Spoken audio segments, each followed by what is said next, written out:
सबसे पहले तो मैं ये कहूँगा कि देश के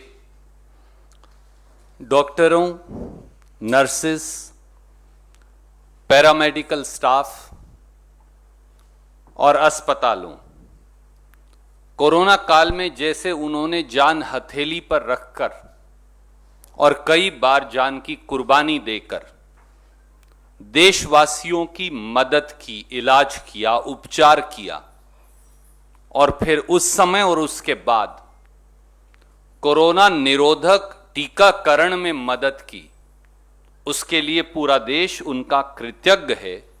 आज जब हम लगभग 100 करोड़ टीकाकरण तक पहुंच चुके हैं, पर हमने देखा कि आज सरकार जिम्मेवारी का निर्वहन करने की बजाय प्रधानमंत्री माननीय नरेंद्र मोदी जी और उनकी सरकार एक बार फिर प्रपंच और स्वांग कर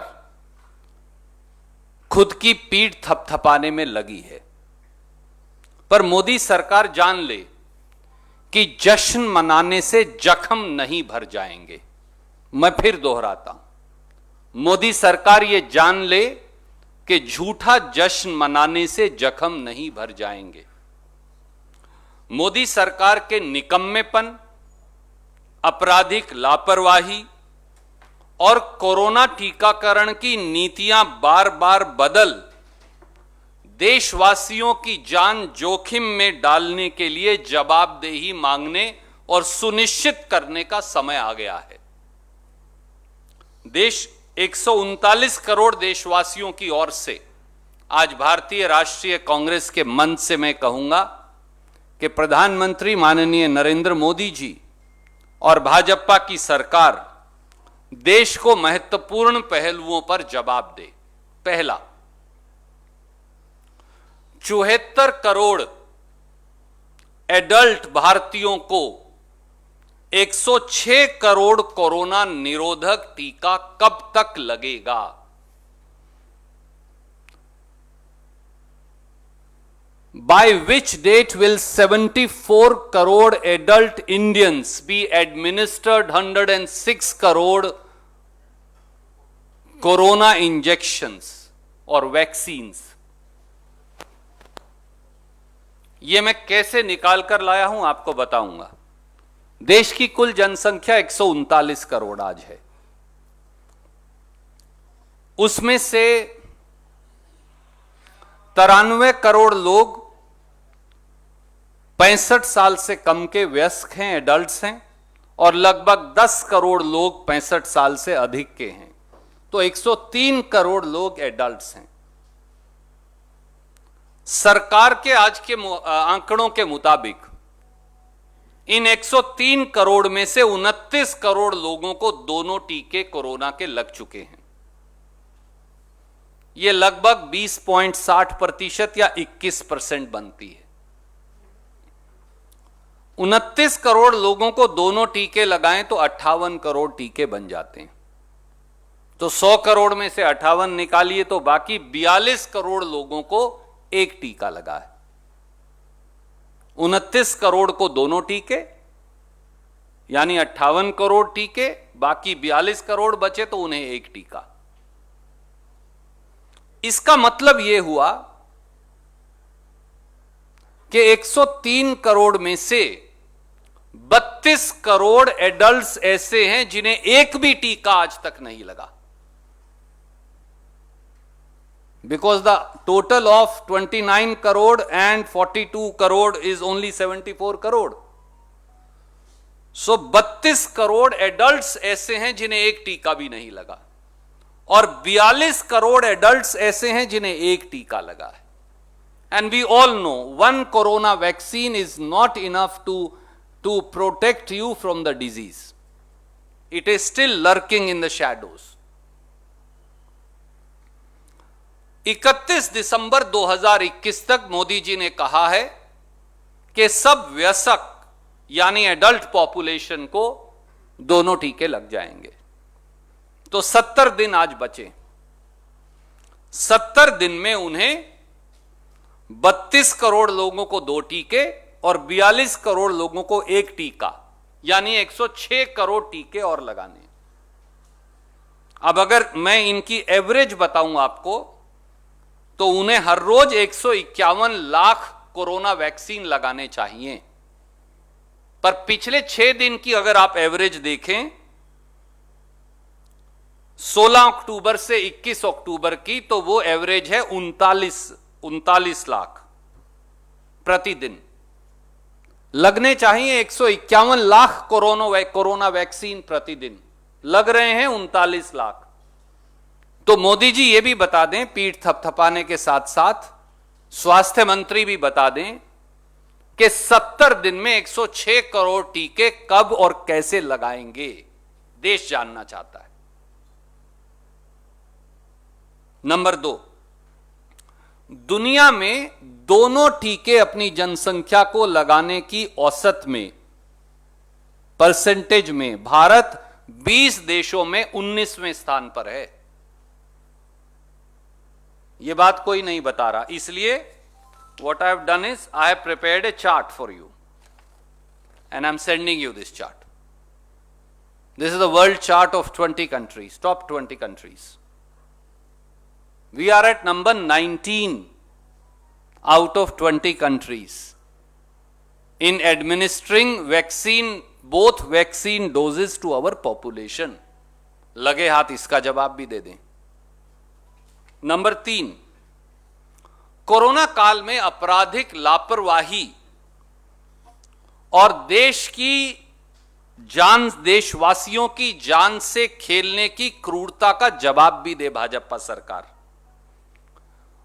पूरी दुनिया में मोदी सरकार एक ऐसी सरकार है, जब देशवासी कोरोना से ग्रस्त थे, बेहाल थे, ऑक्सीजन के लिए चलती हुई सांसें टूट रही थी, टोसिलाज़ोम इंजेक्शन के लिए लोग 40-40 लाख रुपया ब्लैक मार्केट में लेकर घूम रहे थे, रेमडेसिवियर का इंजेक्शन जब मिलता नहीं था, अस्पताल में वेंटिलेटर नहीं था, बगैर वेंटिलेटर का बेड नहीं था, टोमी फ्लू की दवाइयां भी ब्लैक में मिलती थी। तो भाजपा सरकार दुनिया की एक ऐसी सरकार है जिसने देशवासियों को असहाय और बेबसी और क्रूरता के मोड़ पर लाकर खड़ा कर दिया था। सरकार का खुद का आंकड़ा ही 4,53,000 भारतीयों का कोरोना से ग्रस्त होकर मर जाने का है। 4,53,000 people have died as per this government on account of corona. और जितने निष्पक्ष सर्वे हैं पूरी दुनिया के, उसके मुताबिक 40 लाख से 65 लाख लोगों के बीच में मृत्यु हुई। तभी गंगा मैया के किनारों और तटों से लेकर और गुजरात के शमशानों तक केवल शव ही शव नजर आते थे। क्या आज समय नहीं आ गया है कि देश की भारतीय जनता पार्टी सरकार से यह कहा जाए कि एक निष्पक्ष कोरोना जांच कमीशन का गठन हो, जो मोदी सरकार की राजनीतिक सफेदपोशों और अधिकारियों दोनों की आपराधिक लापरवाही की जांच करे, भविष्य के स्वास्थ्य के ढांचे के निर्माण के बारे में रचनात्मक सुझाव दे और कोरोना से हुई हर मृत्यु का दोबारा सर्वे कर संपूर्ण मुआवजा दे, जिस जिम्मेवारी से वो कन्नी काट रहे हैं सालों से। अब लगभग 1 साल से सुप्रीम कोर्ट में मामला विचाराधीन है। चौथा पहलू, पेट्रोल डीजल गैस की आसमान छूती कीमतें बनाम मुफ्त टीकाकरण। और यह मैं नहीं कह रहा, भक्तजन तो कहते ही हैं, कुछ गोदी में बैठे हुए लोग भी कहते हैं, पर अब तो यह बीजेपी की ऑफिशियल लाइन है। 9 अक्टूबर 2021 को देश के पेट्रोलियम गृह राज्य मंत्री श्री रामेश्वर ने असम में जो कहा, मैं वो पढ़कर बताता हूं। And I quote, he said, ईंधन की कीमतें अधिक नहीं हैं, लेकिन इसमें टैक्स शामिल है।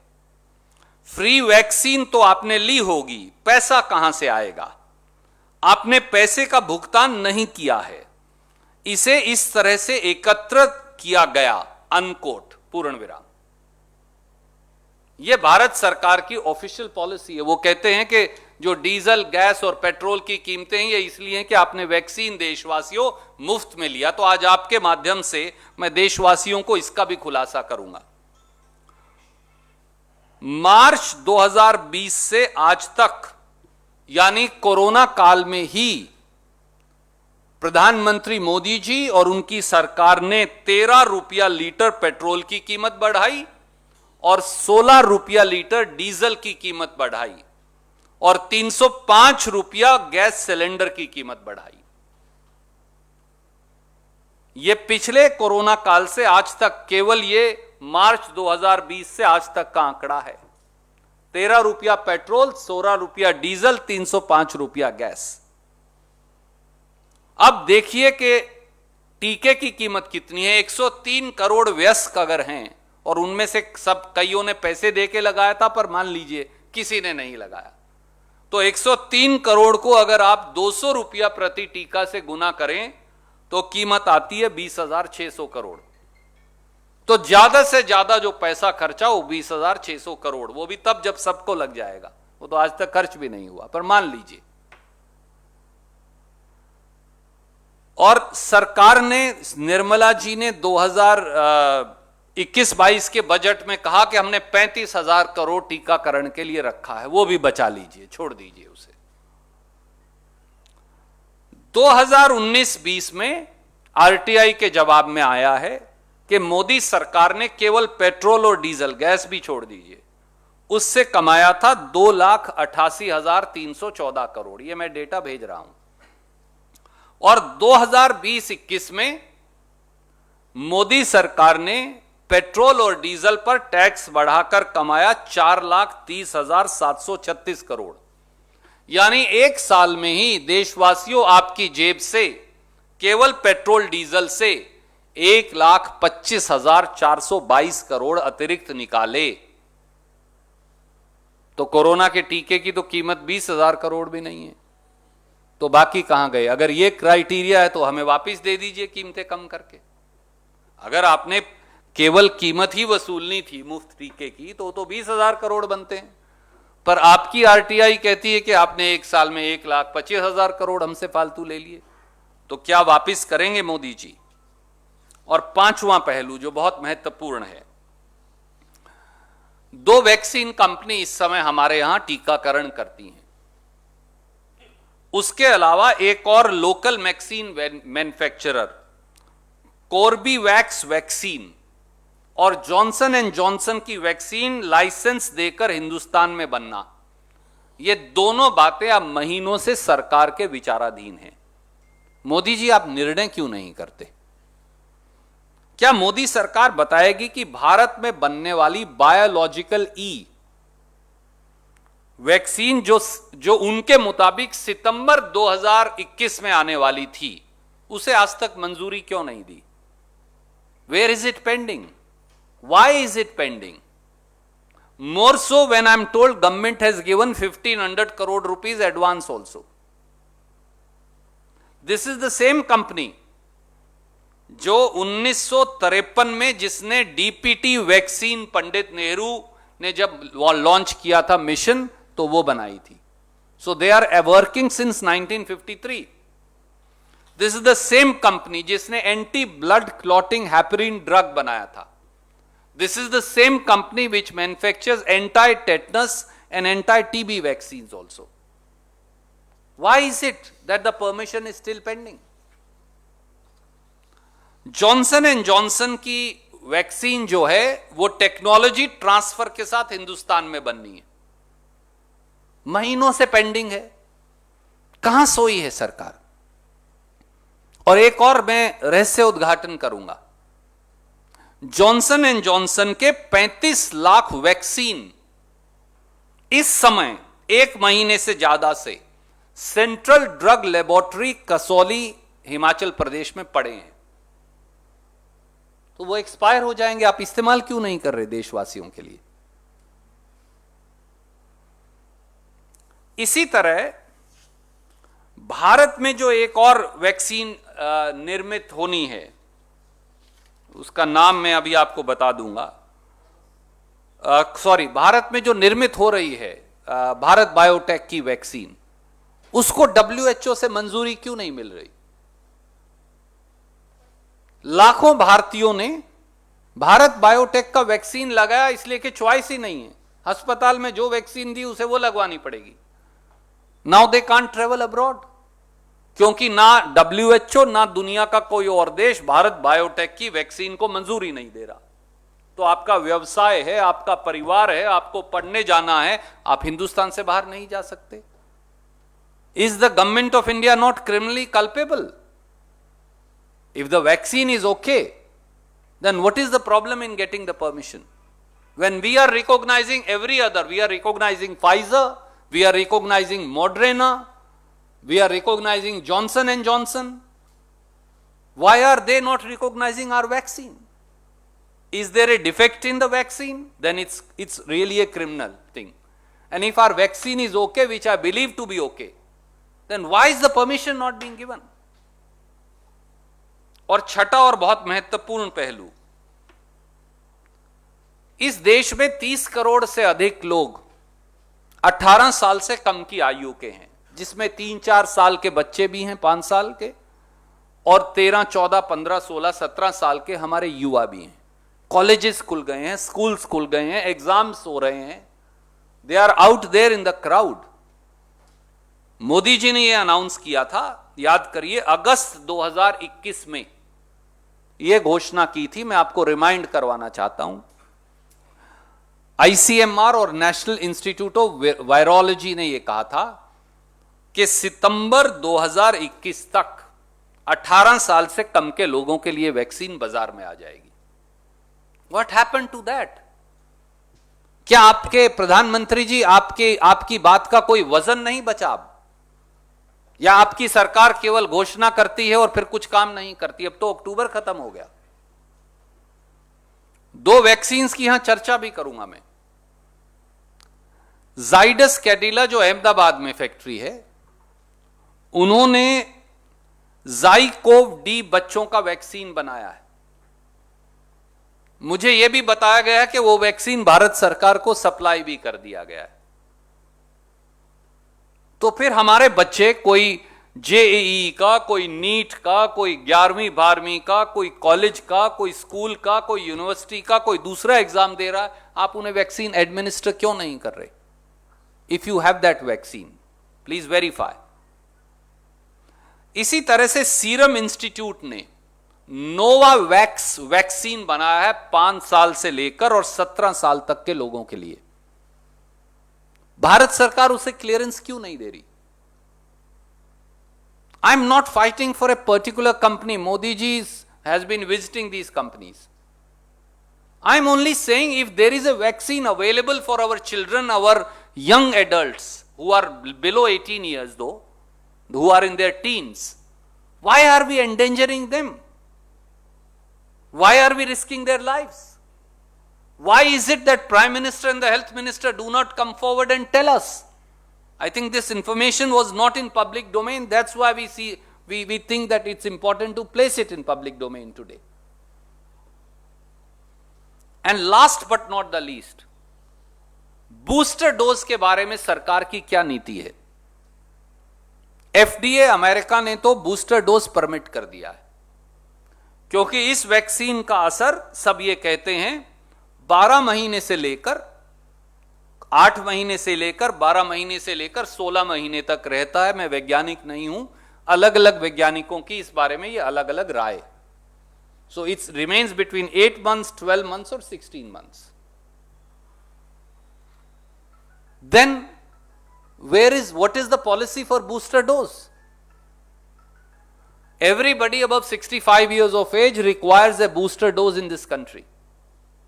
Every doctor, every nurse, every paramedic, every police personnel, every pressman, every cameraman, every vendor, every street vendor, every shopkeeper, all of them, every sanitation worker, all of them require a booster dose. What if we, God forbid, what if we are hit by another third wave? And if they are not protected by the booster dose and उसमें 12 महीने गुजर गए हैं, तो फिर वो दोबारा ग्रस्त हो सकते हैं, संक्रमण हो सकता है। सरकार की नीति क्या है? पीठ तो थपथपवाइए, टेलीविजन पर खूब लाइन चलवाइए, कोई दिक्कत नहीं, बड़ा शोर कीजिए, कोई दिक्कत नहीं, पर इन 7 बातों का जवाब तो दे दीजिए।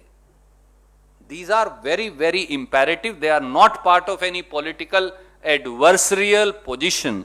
They are important for life of people of this country. Any questions? You are welcome to ask.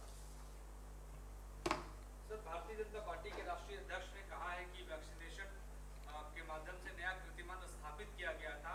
Congress का विपक्षी दलों का काम है सवाल उठाना, लेकिन हमने ईमानदारी से मेहनत की। आदरणीय मित्र नड्डा साहब को मैं एक भला और पढ़ा लिखा व्यक्ति मानता था, और था पे एम्फेसिस है। मुझे नहीं पता वो जब से भाजपा के अध्यक्ष बने हैं उन्हें क्या हो गया है। हम तो उनकी इज्जत करते हैं, बड़े भाई हैं, पड़ोसी हैं, हरियाणा और हिमाचल का रिश्ता भी बड़ा अच्छा है, पर नड्डा साहब को झूठ बोलने की बीमारी क्यों हो गई?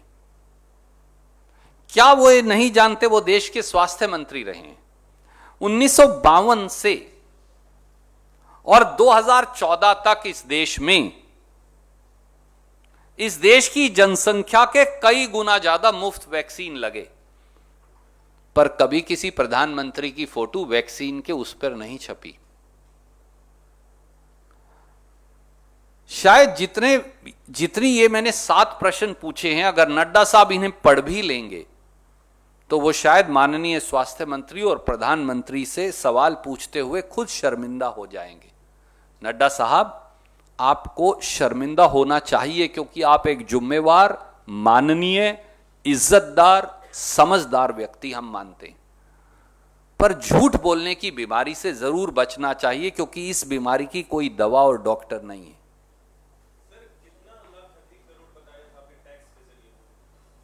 आपको मैं प्रेस रिलीज आपके उस पर भेज दिया है व्हाट्सएप पर, आप देखिए, पर 1,25,000 करोड़ रुपया एक साल में केवल उन्होंने 19-20 और 20-21 में पेट्रोल डीजल से कमाया, गैस अलग बच गई। 35,000 करोड़ आपने वैक्सीन का बजट रखा है, अगर सबको भी लगा दें तो खर्चा 21,000 करोड़ है, तो बाकी पैसा कहां गया?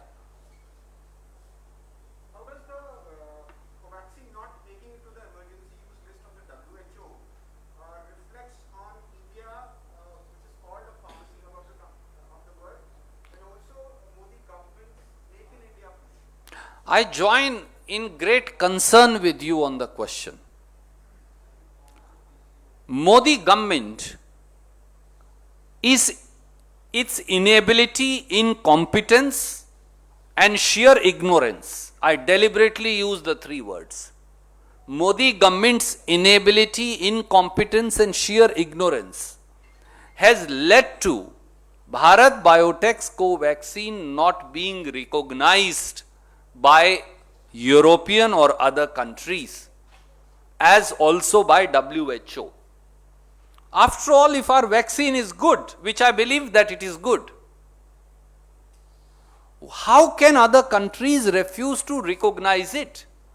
What is it that Modi government has failed to provide or persuade through diplomacy or persuasion, that our vaccine administered to our people, we are being recognized as unvaccinated by rest of the world? The pharmacy of the world, which has exported 6,63 lakh vaccines to rest of the world, is unrecognized vis-a-vis a vaccine manufactured in India by a private company in league with the data and tech provided by our government people.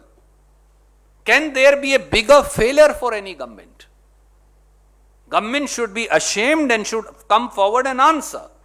We urge them to get this done within next 1 week to 10 days. Even now, wake up from your slumber.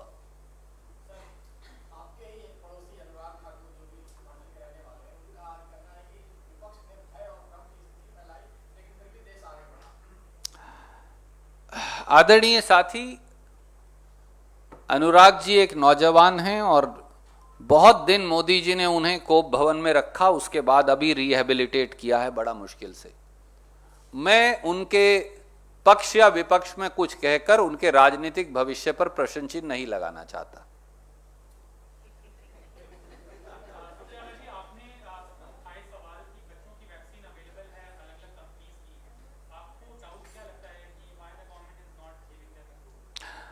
See, all over the world, our elderly, that is above 65 years of age, and our children and teens, young people, are most vulnerable. More so in India, considering the large number of population we have. We have over 30 crore people who are below 18 years. All schools have opened. I am sure some of you have very young children. And all your viewers and readers of your papers also have. They are all going to schools. They are all going back to universities, which is a welcome thing. They are all taking exams. They are all going to the market. They are all going to playing fields. Is there not a chance that they may catch an infection? What will happen then? Why is a protective shield not being given to India's children, young and teens? I think Government of India must seriously today, instead of patting its back and getting lots of publicity over TV, must answer why are India's children being deprived of a vaccine for the young and the children?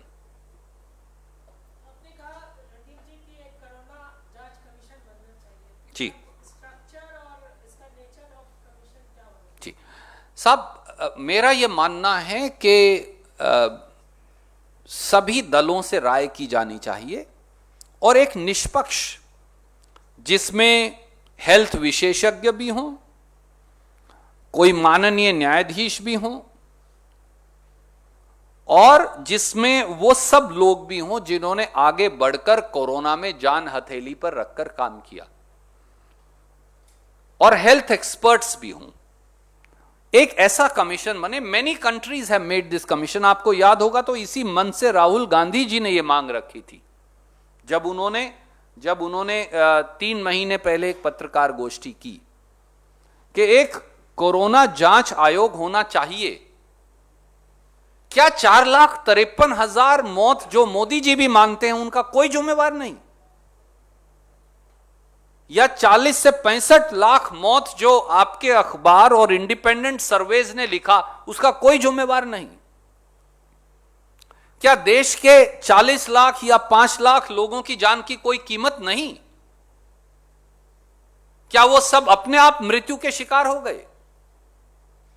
क्या उनके परिवारजनों को मुआवजा नहीं मिलना चाहिए? जिसके परिवार के बेटा या बेटी ने, मां या बाप ने